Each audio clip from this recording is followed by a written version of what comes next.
Тапқыр қоян. Бірде орманда аңдардың патшасы арыстан бәйге жариялапты.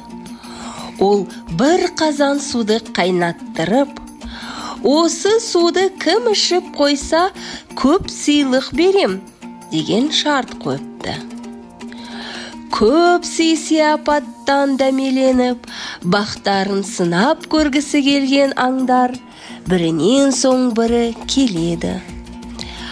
Қанша өжеттенсе де, олардың қай-қайсының да қайнап тұрған суды ішуге батылдары бармапты. Ең соңында ойнақтай басып қоян келеді.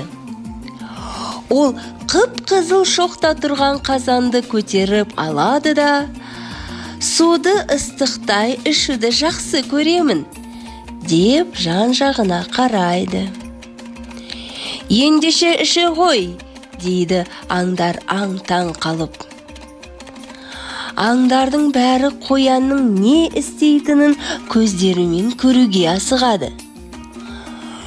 Қоян ұзыннан ұзақ қас-қатар тізіліп тұрған аңдарды жағалай жүріп, «Мінеки, достарым, мынау ыстық су, көздеріңмен көріңдер, сенбестік танытып жүрмеңдер», деп бас-басына көрсетіп шығады.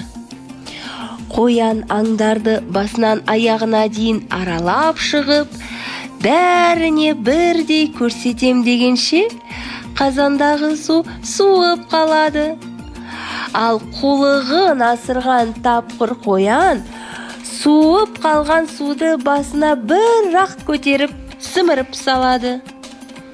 Таңданған аңдар ауыздарын ашып, көздерін жұмады.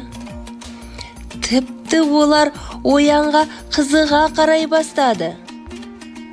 Алданған аң патшасы арыстан қоянға көп сыйлықтар беріпті. «Міне, нағыз ер», деп мақтапты.